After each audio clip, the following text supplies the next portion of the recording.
national d'histoire naturelle. Et donc c'est une étude sur le silure et sur ses interactions avec toutes les autres espèces de l'écosystème de la Loire. C'est une étude qui est financée par le FEDER, donc le Fonds européen de développement régionaux. Et donc du coup, là, le principe, c'est de suivre un petit peu les silures sur la Vienne et sur la Creuse et de regarder un petit peu comment ils vont se déplacer pendant toute l'année, ce qu'ils vont faire. Donc c'est vraiment du comportement ce qu'on va regarder. C'est où est-ce que les poissons se déplacent, ce que les poissons font, où est-ce qu'ils vont chasser, où est-ce qu'ils vont se reposer, leur période d'activité, l'amplitude de leur déplacement. Est-ce que c'est des petits déplacements, est-ce que c'est un poisson qui est très sédentaire, est-ce que c'est un poisson qui est beaucoup plus mobile.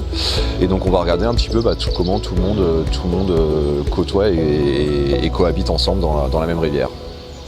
Donc là, l'opération, c'est ce qu'on appelle la télémétrie acoustique. Donc c'est qu'on va implanter dans les poissons à suivre un petit émetteur acoustique qui va émettre à intervalles réguliers un ultrason. Et donc dans cet ultrason, on aura l'information de l'individu. Donc on sait quel poisson c'est. Donc en gros, on sait quand le poisson est calme, quand le poisson est dans son refuge, on sait quand le poisson se balade et on sait quand le poisson est en train de chasser.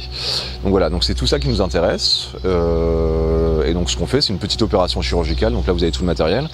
Et donc en gros, on va venir avec vraiment du matériel chirurgical stérile, vraiment comme pour les humains. On va venir implanter une petite puce à l'intérieur, un petit émetteur, et donc c'est cet émetteur qui va nous permettre de nous renseigner sur le poisson, donc sur le nom de l'individu, et puis sur son niveau d'activité. Est-ce que c'est un poisson qui bouge beaucoup, est-ce que c'est un poisson qui est au contraire beaucoup plus sédentaire, ce genre d'informations.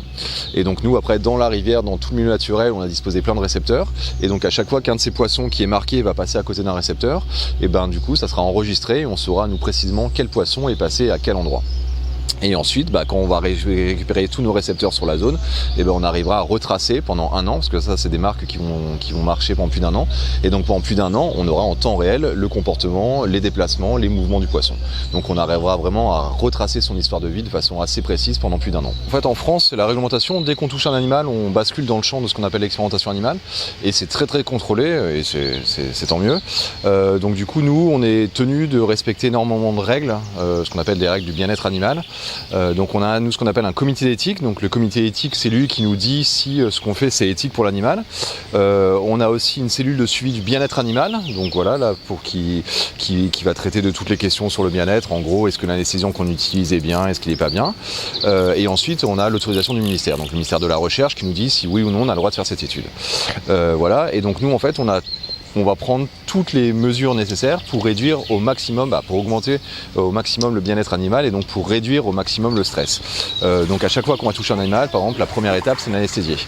On utilise une anesthésie par balnéation, c'est-à-dire qu'on met le poisson dans un bain d'anesthésiant et tout de suite il va se calmer et on va attendre quelques minutes jusqu'à que le poisson soit vraiment anesthésié, complètement anesthésié.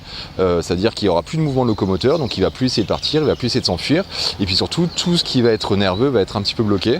Donc du coup on va pouvoir nous opérer et faire toutes nos manipulations sur le poisson sans le déranger, sans le stresser et surtout sans qu'il ait mal.